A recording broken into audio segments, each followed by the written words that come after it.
Hey everyone, welcome back to another video. Today we are talking about Sonic Forces. Now I know Sonic Forces definitely isn't the current Sonic jazz, but there's been something with this game that I have discovered fairly recently in the past months that I just had to talk about it. It is the drill wispin in this game and how insanely addicting it is to use.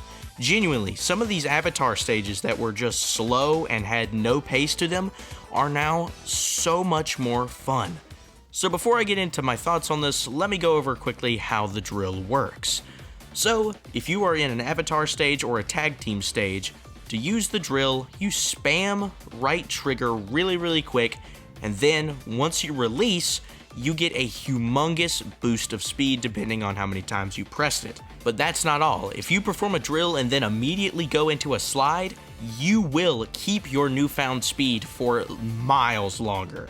But even that's not it. You can make this slide go even further. If you start to slow down on your slide, well, jump. You will retain almost 90% of all your momentum in the air and you barely ever lose it. And you're able to cover more ground because now you're in the air. The best part about this combo is that you basically don't have to worry about enemies either, because when you use the drill, well, the drill ability plows through enemies. And when you go into the slide defeats enemies too. And when you're in the air, you're gonna be either A, able to homing attack enemies, or B, just fly over their heads.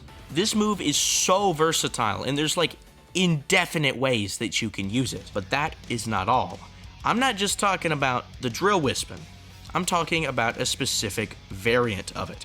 If you didn't know, Sonic Forces has variants of all the wispins that give them little extra abilities, and the drill just so happens to have the absolute most overpowered combo ever.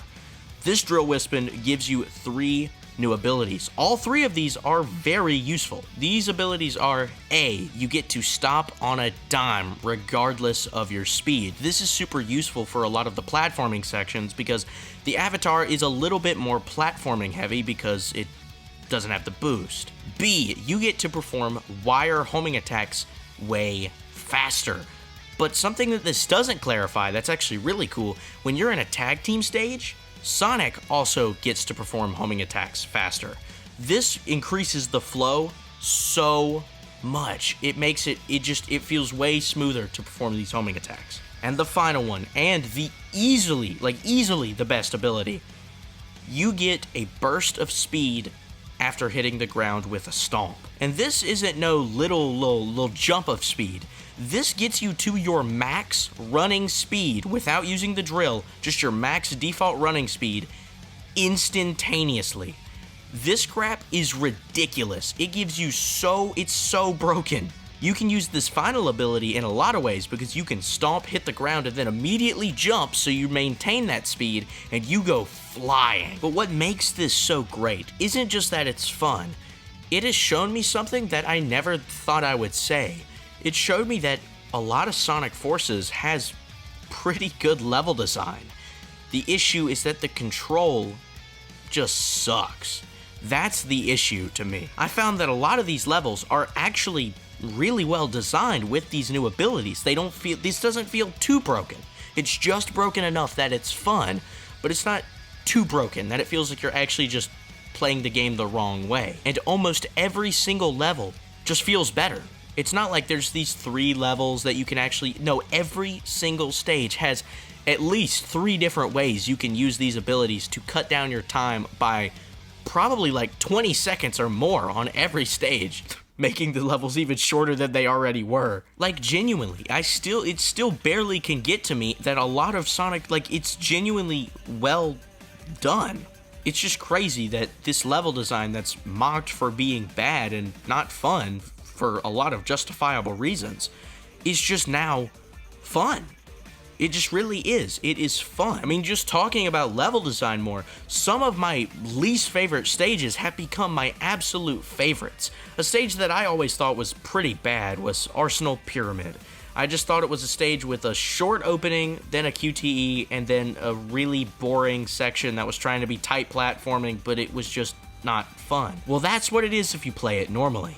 But with this added ability, This is one of my new favorite stages in this game by a long shot, and rivals most of the modern Sonic stages, because now you have the advantage of a modern Sonic plus the drill, the stomp, and a quicker homing attack. But now that you have this advanced moveset, the stage just opens up to possibilities.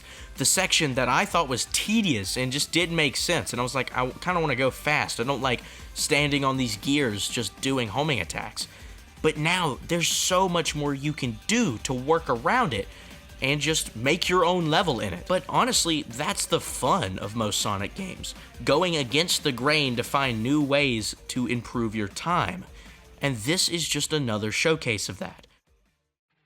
And so, to wrap everything up, the Drill Wispin is just amazing, and whoever came up with this, just someone please give them a hug because they deserve it. And being able to use the overpowered variants of the drill just makes it even better. And so, if you have Sonic Forces, I just really recommend you go and try this out because it is just a blast. It's just so much fun, I don't really know what else to tell you. It is just a way to get the most juice you can get out of Forces. And so yeah, I will see you guys next time. Goodbye.